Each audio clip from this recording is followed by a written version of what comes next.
परमपिता परमेश्वर, हम आपका हृदय से धन्यवाद करते हैं आपके महान प्रेम के लिए और उन योजनाओं के लिए प्रभु जो आपने पुत्र के द्वारा हमारे लिए तैयार की और पवित्र आत्मा के द्वारा हमारे जीवन में पूरी करना चाहते हैं। हमें वो समझ मिले, पवित्र आत्मा की अगुवाई में हम चल सकें और प्रभु हमारा जीवन आपके इकलौते पुत्र प्रभु यीशु मसीह के द्वारा आपकी महिमा का कारण बने और सारी महिमा आपको मिले। धन्यवाद के साथ इस प्रार्थना को आपके इकलौते पुत्र प्रभु यीशु मसीह के नाम से मांगते हैं, आमीन। सबको जय मसीह की। हम परमेश्वर का धन्यवाद करते हैं क्योंकि परमेश्वर धन्यवाद के योग्य है। और आज आपके साथ truth about prayer part 3 share करेंगे। और सबसे पहली बात आपको ये बताना चाहते हैं कि आज संसार में समस्त मानव जाति के सामने संकट की घड़ी खड़ी है। संकटों में लोग घिरे हुए हैं, समस्याओं में लोग घिरे हुए हैं और ये समस्याएं और ये संकट परमेश्वर के वचन के अनुसार और उसकी योजना के अनुसार ही है, क्योंकि परमेश्वर के वचन और उसकी योजना में ये सब बातें पहले से लिखित हैं। और इसलिए हम परमेश्वर की योजना जो उसकी इच्छा के अनुसार चल रही है, हमें करना क्या है। हमें आज लोगों को हमारी प्रार्थनाओं की आवश्यकता नहीं बल्कि उन्हें उद्धारकर्ता की आवश्यकता है और हमें भी उद्धारकर्ता की आवश्यकता है। यदि हमारे जीवन में प्रभु यीशु मसीह के द्वारा हमें उद्धार प्राप्त हुआ है और उद्धार प्राप्त का ये निशान है या ये चिन्ह है या ये साइन है कि वो पवित्र आत्मा के द्वारा हमें सील करता है, हमारे ऊपर मोहर कर देता है। और जिस किसी के जीवन में पवित्र आत्मा आ जाता है वो परमेश्वर के राज्य का वारिस बन जाता है। और हमको और आपको जिनको पवित्र आत्मा मिला है उनकी ये जिम्मेदारी होती है कि हम और आप प्रभु यीशु मसीह का सुसमाचार, उसके राज्य का सुसमाचार लोगों तक पहुंचाएं ताकि जो कोई विश्वास करे वो उद्धार पाए।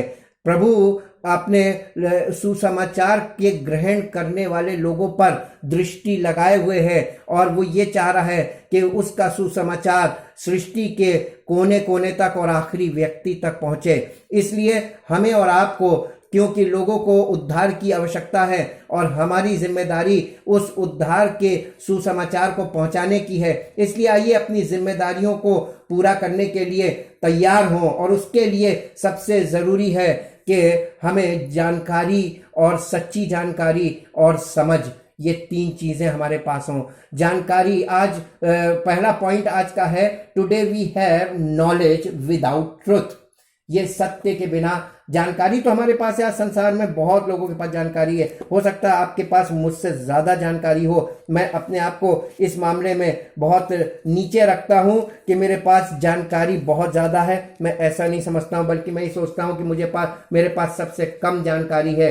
लेकिन जानकारी कितनी सटीक है ये ज़्यादा मायने रखती है। जानकारी कितनी रखते हैं ये ज़्यादा मायने नहीं रखता, बल्कि कितनी सटीक जानकारी रखते हैं ये ज़्यादा मायने रखता है। इसलिए मेरे साथ एक पद पढ़ेंगे जब परमेश्वर के वचन में आपको मिलेगा। यशायाह नबी की पुस्तक 28 अध्याय का 9 पद से हम आपके साथ पढ़ेंगे। 28 अध्याय उसका 9 पद में ये लिखा हुआ है कि वो किसको ज्ञान सिखाएगा और किसको अपने समाचार का अर्थ समझाएगा। ये सवाल परमेश्वर कर रहा है हमसे और आपसे कि वो किसको ज्ञान सिखाएगा और किसको अपने समाचार का अर्थ समझाएगा। समाचार का मतलब यहाँ पर गॉस्पल से है। क्या उनको जो दूध छुड़ाए हुए और स्तन से अलगाए हुए हैं?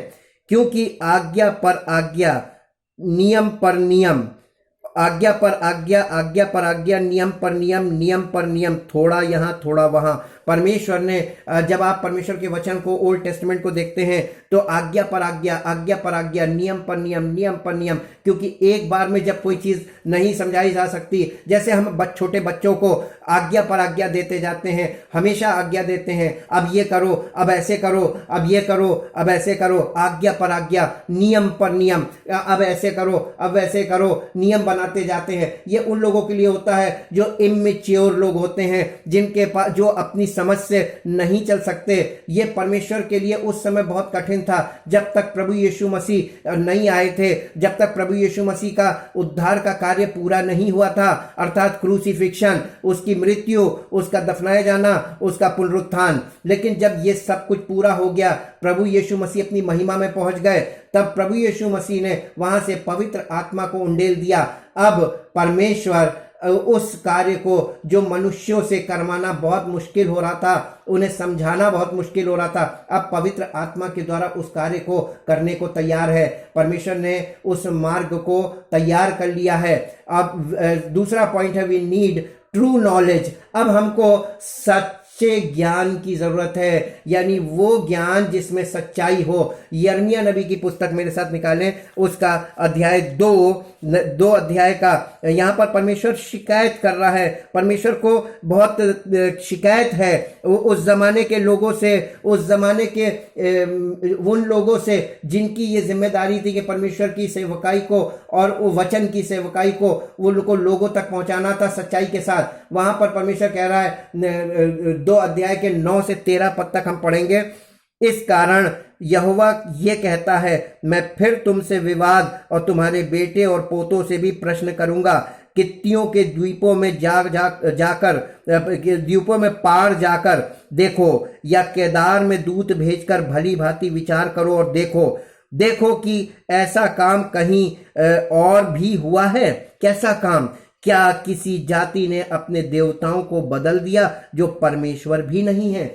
ये बहुत बड़ा प्रश्न परमेश्वर हमसे और आपसे कर रहा है। कभी किसी ने अपने देवता को नहीं बदला, जबकि वो परमेश्वर नहीं है, फिर भी वो लोग उन्हें ईश्वर के स्थान पर रखे हुए हैं और उनसे अपने आप को अलग नहीं करते।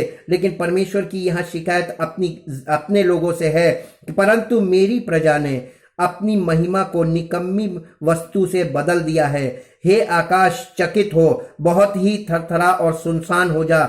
यहोवा की ये वाणी है, क्योंकि मेरी प्रजा ने 2 बुराइयां की हैं। ये 2 बुराइयों पर बहुत ध्यान दीजिएगा।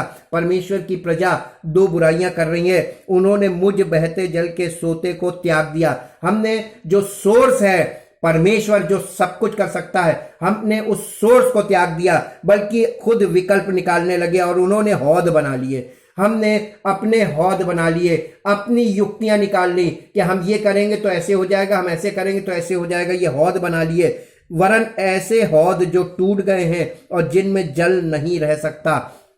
ये बहुत बड़ी समस्या हो गई, क्योंकि हमने परमेश्वर की जानकारी का हम दावा जरूर करते हैं कि हमारे पास परमेश्वर की जानकारी है, नॉलेज है, लेकिन हम उस नॉलेज को अपने कार्यों से और अपनी जिंदगी में नकार रहे होते हैं। एक पद मेरे साथ और निकालें जो आपको मिलेगा, रोमियो की पत्री उसका पहला अध्याय, रोमियो की पत्री उसका पहला अध्याय, और यहाँ पर 16 और 17 पद सुसमाचार की सामर्थ्य के विषय में है, और इसके बाद 18 पद में लिखा है, परमेश्वर का क्रोध तो उन लोगों की सब अभक्ति और अधर्म पर स्वर्ग से प्रकट होता है। यहाँ पे देखिए वही 2 हौद, 2 बुराइयां यहाँ पर आ गई, एक अभक्ति और दूसरा अधर्म।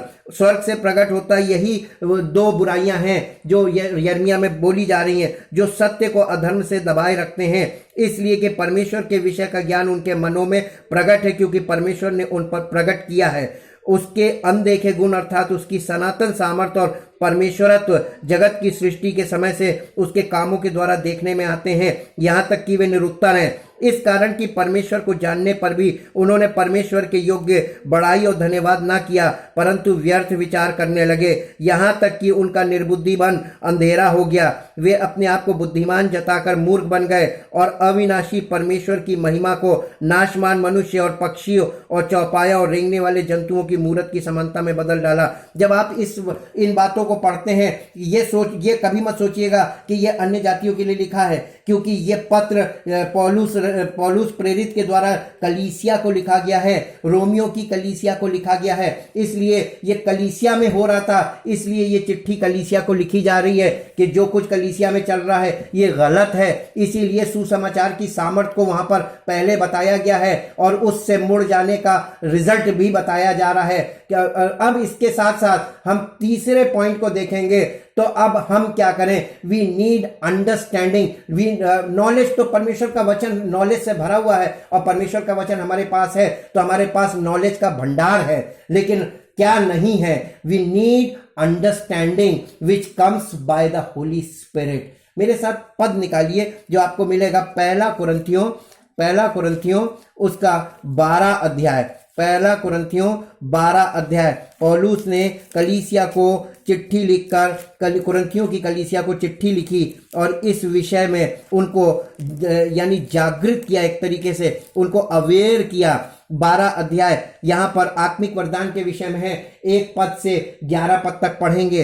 हे भाइयों, मैं नहीं चाहता कि तुम आत्मिक वरदानों के विषय में अनजान रहो। तुम जानते हो कि जब तुम अन्य जातीय थे, यानी कलीसिया में जो लोग हैं वो अन्य जाति से प्रभु में आए हैं और ये वो लोग हैं, तो जब तुम अन्य जाति थे तो गूंगी मूर्तियों के पीछे जैसे चलाए जाते थे वैसे चलते थे। इसलिए मैं तुम्हें चेतावनी देता हूं कि जो कोई परमेश्वर की आत्मा की अगुवाई से बोलता है वो ये नहीं कहता कि यीशु श्रापित है, और ना कोई पवित्र आत्मा के बिना कह सकता है कि यीशु प्रभु है। यहाँ पर इस बात में हम आपको एक साथ में टिप्पणी जरूर करेंगे कि किसी से कहलवाना कि यीशु प्रभु है, आप जैसे छोटे बच्चों को हम क्या बुलवाते हैं, पोएम्स बुलवाते हैं, उनसे वर्ड्स बुलवाते हैं, बोलो ऐसे बोलो ऐसे बोलो, ये उस बोलने की बात नहीं की जा रही है। यहाँ पर जब तक कोई अपने हृदय से और अपने आप से, अपनी स्वेच्छा से ये ना कहे कि यीशु ही प्रभु है, तब तक वो ये काम बिना पवित्र आत्मा के संभव नहीं है। जब पवित्र आत्मा किसी के जीवन में आता है और जब पवित्र आत्मा के द्वारा वो व्यक्ति मैच्योर हो जाता है और एकदम यानी फर्म फेथ में आ जाता है, दृढ़ विश्वास में आ जाता है, तब उसके जीवन से ये बात निकलती है और ये बात आत्मा के फलों के द्वारा भी प्रकट होती है, प्रमाणित होती है कि यीशु ही प्रभु है, यीशु प्रभु है और ये सत्य है।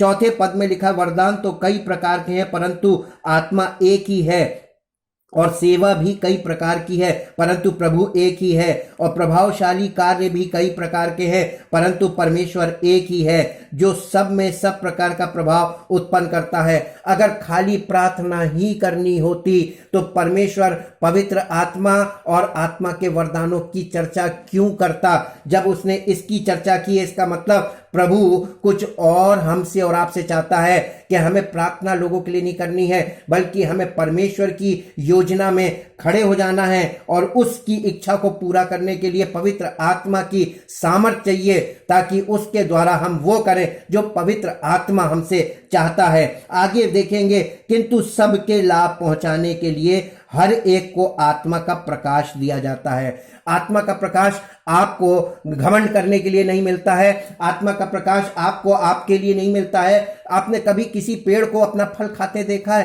कभी नहीं। आत्मा के फल ये हमारे जीवन में प्रकटीकरण इसलिए होता है ताकि लोगों को लाभ मिले। इसीलिए यहाँ पर लिखा है, किंतु सबके लाभ पहुंचाने के लिए हर एक को आत्मा का प्रकाश दिया जाता है। और परमेश्वर कलीसिया में हर एक को आत्मा का प्रकाश देना मांगता है, एक व्यक्ति को नहीं देना मांगता।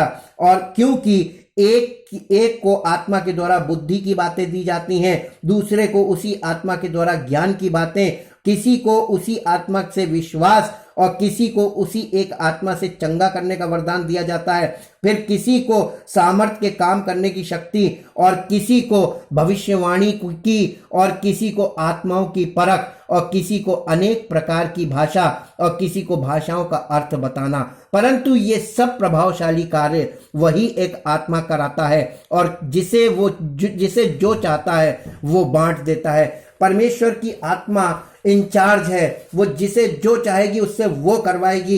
ये परमेश्वर की आत्मा के ऊपर डिपेंड करता है और आपके ऊपर कि आप परमेश्वर की आत्मा की अगुवाई में बने रहते हैं कि नहीं, आप उसके ताबे रहते हैं नहीं, आप उसकी मर्जी में है कि नहीं। अगर आप यीशु मसीह की मर्जी में नहीं है तो पवित्र आत्मा आपके जीवन में कुछ भी नहीं करेगा। जो हेड है वो यीशु मसीह है। और इसी के साथ हम चौथा पॉइंट देखेंगे, we must to know the truth. Who is truth?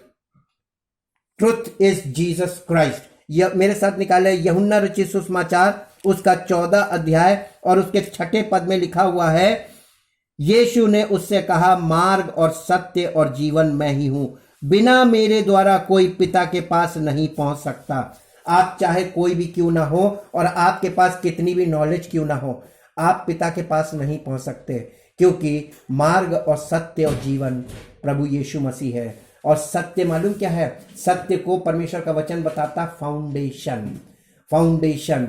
इसलिए हम अगला पॉइंट देखेंगे, the truth is the foundation of spiritual life. बिना फाउंडेशन के आपका आत्मिक जीवन, हो सकता है कि आप धोखा खा रहे हो आत्मिक जीवन का, क्योंकि फाउंडेशन नहीं है। तो आप बिना फाउंडेशन के कौन सा आत्मिक जीवन जी रहे हैं? इसके लिए मेरे साथ निकालें पहला कुरिन्थियों उसका 3 अध्याय, पहला कुरिन्थियों उसका 3 अध्याय और उसके 11 से 14 तक हम पढ़ेंगे, 11 पद से 14 पद तक। और यहां पर इस प्रकार लिखा है, पौलुस कलीसिया को चिट्ठी लिख रहे हैं, क्योंकि उस नींव को छोड़ जो पड़ी है और वो यीशु मसीह है, कोई दूसरी नींव नहीं डाल सकता। यदि कोई इस नींव पर सोना या चांदी या बहुमूल्य पत्थर या काठ या घास या फूस का रद्दा रखे तो हर एक का काम प्रकट हो जाएगा, क्योंकि वो दिन उसे बताएगा, इसलिए कि आग के साथ प्रकट होगा और वो आग हर एक का काम परखेगी कि कैसा है। जिसका काम उस पर बना हुआ स्थिर रहेगा वो मजदूरी पाएगा।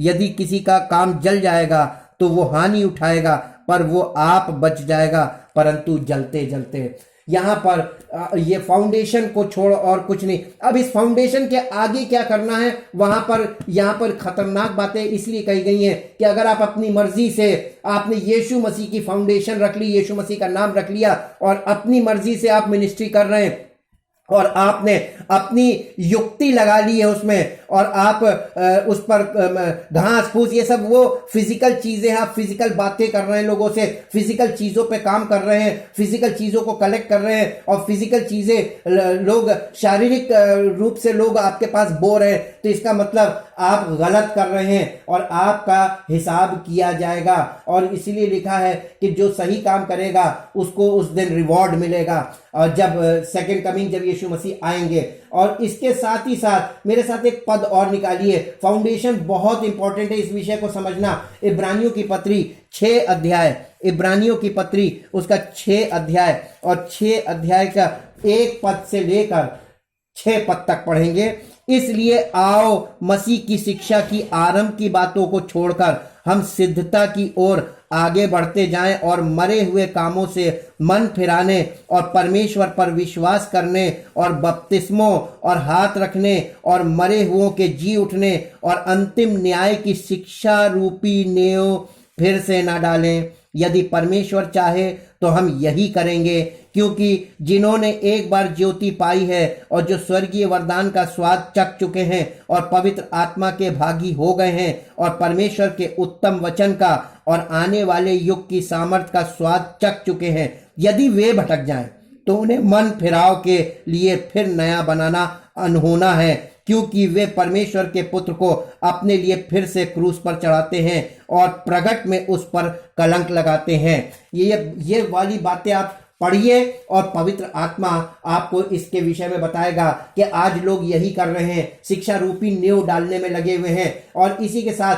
यशायाह नबी की पुस्तक फाउंडेशन बहुत इंपॉर्टेंट है, इसको समझना। कहीं आप फाउंडेशन डालने में तो नहीं लगे हुए, फाउंडेशन ऑलरेडी पड़ चुकी है, उसे छोड़ और कोई दूसरी फाउंडेशन हम डाल नहीं सकते, हमें ये अनुमति नहीं है। यशायाह नबी की पुस्तक 28 अध्याय, यशायाह नबी की पुस्तक 28 अध्याय और उसके 28 अध्याय का 16 पद पढ़ेंगे। इसलिए प्रभु यहोवा यूं कहता है, देखो मैंने सिय्योन में नींव का एक पत्थर रखा है, एक परखा हुआ पत्थर, कोने का अनमोल और अति दृढ़ नींव के योग्य पत्थर, और जो कोई विश्वास रखे वो उतावली ना करेगा। यहाँ पर इस बात को जाके समझ लीजिए, जो लोग समझदार है वो समझ गए होंगे कि ये यीशु मसीह के विषय में मेसियानिक प्रोफेसी है, ये यीशु मसीह के विषय में ही कहा जा रहा है यहाँ पर। इसी के साथ साथ यूहन्ना रचित सुसमाचार 15 अध्याय में आइए, यूहन्ना रचित सुसमाचार 15 अध्याय और उसके 1 पद से 17 पद तक हम आपके लिए पढ़ेंगे। ये भी आपको फाउंडेशन की बात बता रहा है। सच्ची दाखलता मैं हूं, मेरा पिता किसान है। जो डाली मुझ में है और नहीं फलती उसे वो काट डालता है। कौन? पिता। किसान कौन है? पिता। यीशु मसीह किसी को कभी काटेगा नहीं, क्योंकि यीशु मसीह हमारे साथ है। हम और वो जुड़े हुए हैं, क्योंकि यीशु मसीह कह रहा कि मैं दाखलता हूं और तुम डालियां हो। ये हमारा उसके साथ सीधा सीधा संबंध है, और जहां हम हैं वहीं वो है। लेकिन पिता किसान है। यीशु मसीह हमको और आपको यहां पर बता रहा है कि सच्ची दाखलता मैं हूं, मेरा पिता किसान है। जो डाली मुझ में है और नहीं फलती उसे वो काट डालता है, और जो फलती है उसे वो छांटता है ताकि और फले। इसका मतलब मसीह में 2 प्रकार की डालियां हैं, एक जो नहीं फलेगी और एक जो फलेगी, एक जो काटी जाएगी, एक जो छांटी जाएगी। आप कौन सी वाली डाली हैं, ये आपको अपने आप को देखना है, क्योंकि हमें ये अधिकार नहीं कि हम किसी पर टिप्पणी करें व्यक्तिगत तौर पे, या किसी का न्याय करें। ये न्याय करने का काम परमेश्वर का है। हमारे पास जो वचन है उसको हम आपके साथ शेयर कर रहे हैं, ताकि आप परमेश्वर के वचन के अनुसार अपने जीवन को चेक करें। तुम तो उस वचन के कारण जो मैंने तुमसे कहा है शुद्ध हो। तुम मुझ में बने रहो और मैं तुम में। जैसे डाली यदि दाखलता में बनी ना रहे तो अपने आप से फल नहीं सकती, वैसे ही तुम भी यदि मुझ में बने ना रहो तो नहीं फल सकते। मैं दाखलता हूं, तुम डालियां हो। जो मुझ में बना रहता है और मैं उसमें, वो बहुत फल फलता है, क्योंकि मुझसे अलग होकर तुम कुछ नहीं कर सकते। यदि कोई मुझ में बना ना रहे तो वो डाली के समान फेंक दिया जाता है और सूख जाता है, और लोग उन्हें बटोरकर आग में झोंक देते हैं और वे जल जाती है। यदि तुम मुझ में बने रहो और मेरा वचन तुम में बना रहे तो जो चाहो मांगो वो हो तुम्हारे लिए हो जाएगा। मेरे पिता की महिमा इसी से होती है कि तुम बहुत सा फल लाओ, तब ही तुम मेरे चेले ठहरोगे। जैसा पिता ने मुझसे प्रेम रखा वैसे ही मैंने तुमसे प्रेम रखा। मेरे प्रेम में बने रहो। यदि तुम मेरी आज्ञाओं को मानोगे तो मेरे प्रेम में बने रहोगे, जैसा कि मैं अपने पिता की आज्ञाओं को माना और उसके प्रेम में बना रहता हूं। मैंने ये बातें तुमसे इसलिए कही कि मेरा आनंद तुम में बना रहे और तुम्हारा आनंद पूरा हो जाए। मेरी आज्ञा यह है कि जैसा मैंने तुमसे प्रेम रखा वैसा ही तुम भी एक दूसरे से प्रेम रखो। इससे बड़ा प्रेम किसी का नहीं, कोई अपने मित्रों के लिए अपना प्राण दे। जो आज्ञा मैं तुम्हें देता हूं यदि उसे मानो तो तुम मेरे मित्र हो। यीशु मसीह हमसे और आपसे जिस संबंध की बात कर रहा है वो मित्र का है, और इसीलिए आगे लिखा है, अब से मैं तुम्हें दास ना कहूंगा, क्योंकि दास नहीं जानता, दास का मतलब गुलाम नहीं जानता कि उसका स्वामी क्या करता है, परंतु मैंने तुम्हें मित्र कहा है, क्योंकि मैंने जो बातें अपने पिता से सुनी वो सब तुम्हें बता दी।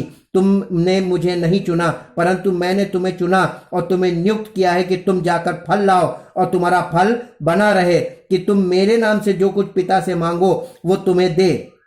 इन बातों की आज्ञा मैं तुम्हें इसलिए देता हूं कि तुम एक दूसरे से प्रेम रखो। ये संबंध को आप समझिए, direct relationship with God through Jesus Christ. और ये अगर आपका सही है तो आपको, जैसे प्रभु यीशु मसीह पृथ्वी पर आत्मा की सामर्थ्य में कार्य करता था, आपको भी करना है। आपको उसके लिए फल लाना है, और जब तक हम फलवंत नहीं होंगे, यानी हमारे जीवन में फल नहीं होंगे, तब तक पिता की महिमा नहीं हो सकती। इसलिए जिस कार्य के लिए उसने चुना है उसकी इच्छा आपके जीवन में जरूर पूरी हो। इसको हमेशा सर्वोपरि रखिए, यानी टॉप प्रायोरिटी में।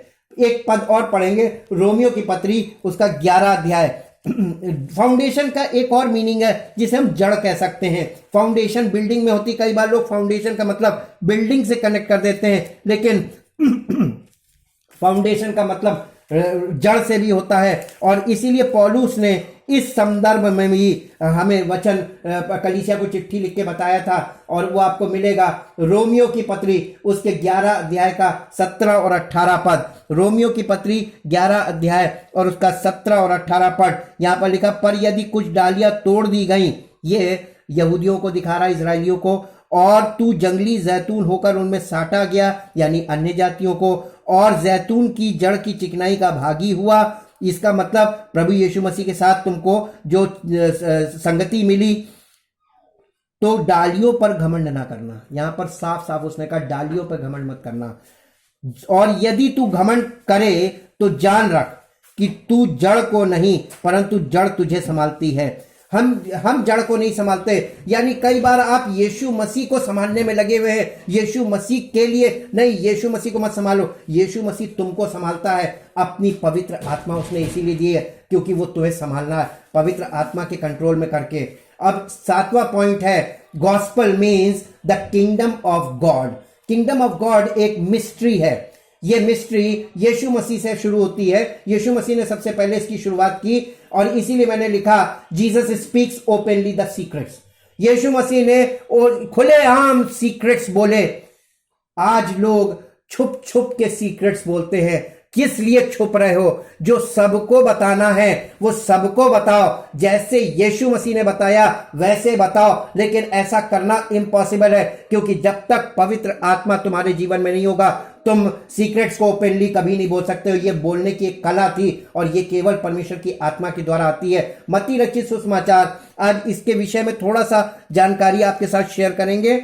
मत्ती रचित सुसमाचार उसका 13 अध्याय, मत्ती रचित सुसमाचार उसका 13 अध्याय और उसके 10 पद से हम देखेंगे। 13 अध्याय के 10 पद में यहां पर इस प्रकार से लिखा हुआ है, चेलों ने पास आकर उससे यानी यीशु मसीह से कहा, तू लोगों से दृष्टांतों में क्यों बातें करता है? यीशु मसीह ने उन्हें उत्तर दिया, तुमको स्वर्ग का राज्य के भेदों की समझ दी गई है पर उनको नहीं, क्योंकि जिसके पास है उसे दिया जाएगा और उसके पास बहुत हो जाएगा, पर जिसके पास कुछ नहीं है उससे जो कुछ उसके पास है वो भी ले लिया जाएगा। मैं तुमसे दृष्टांतों में इसलिए बातें करता हूं कि वे देखते हुए नहीं देखते और सुनते हुए नहीं सुनते और नहीं समझते। उनके विषय में यशायाह की ये भविष्यवाणी पूरी होती है, तुम कानों से तो सुनोगे पर समझोगे नहीं और आंखों से तो देखोगे पर तुम्हें ना सूझेगा। देखिए इसमें सबसे मुख्य विषय निकल कर आ रहा अंडरस्टैंडिंग। किंगडम ऑफ गॉड एक ऐसी चीज है कि बिना अंडरस्टैंडिंग के आप इसको एक्सेप्ट भी नहीं कर सकते और फॉलो भी नहीं कर सकते, क्योंकि इन लोगों का मन मोटा हो गया है और वे कानों से ऊंचा सुनते हैं और उन्होंने अपनी आंखें मूंद ली हैं। कहीं ऐसा ना हो कि वे आंखों से देखें और कानों से सुने और मन से समझे और फिर जाएं और मैं उन्हें चंगा करूं। यीशु मसीह आपको आत्मिक चंगाई देना मांगता है, यानी पापों से छुटकारा, आपको उद्धार देना मांगता है। पर धन्य है तुम्हारी आंखें कि वे देखती हैं और तुम्हारे कान कि वे सुनते हैं, क्योंकि मैं तुमसे सच कहता हूं कि बहुत से भविष्यवक्ताओं ने और धर्मियों ने चाहा कि जो बातें तुम देखते हो देखे पर ना देखी और जो बातें तुम सुनते हो सुने पर ना सुनी। बहुत से लोगों की ये इच्छा थी लेकिन वो उनको नहीं मिली, हमें और आपको मिल रही है। यशायाह नबी की पुस्तक 6 अध्याय का 6 से 10 पद, यशायाह नबी की पुस्तक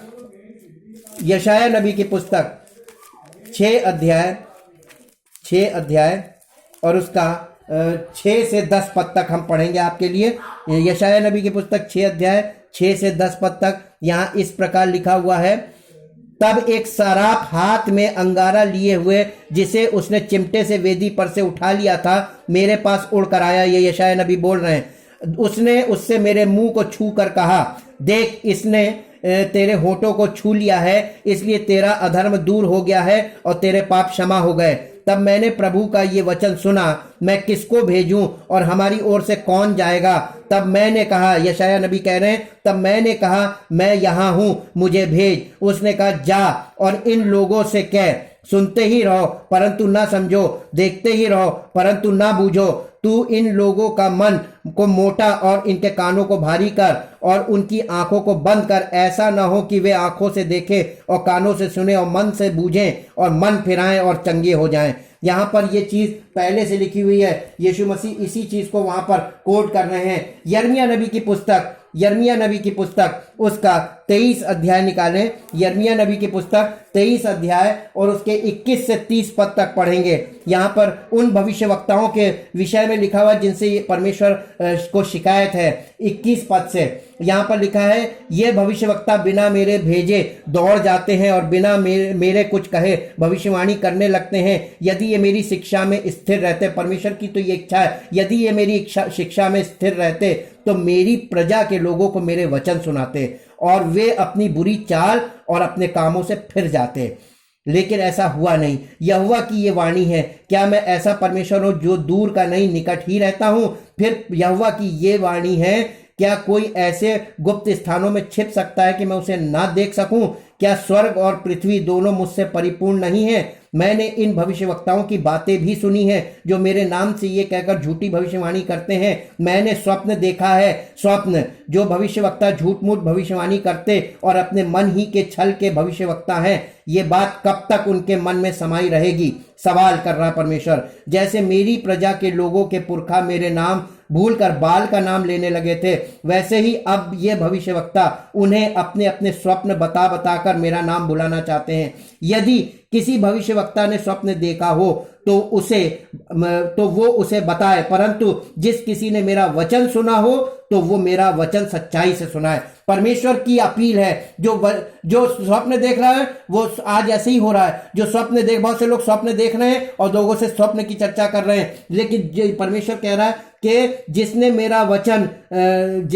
किसी ने मेरा वचन सुना है पवित्र आत्मा के द्वारा, तो वो मेरा वचन सच्चाई से सुना है। यहोवा की ये वाणी है, कहां भूसा और कहां गेहूं। क्या यहोवा की ये भी वाणी है, क्या मेरा वचन आग सा नहीं, फिर क्या वो ऐसा हथौड़ा नहीं जो पत्थर को फोड़ डाले? यहोवा की ये वाणी है, देखो जो भविष्यवक्ता मेरे वचन दूसरों से चुरा चुरा कर बोलते हैं, मैं उनके विरुद्ध हूं।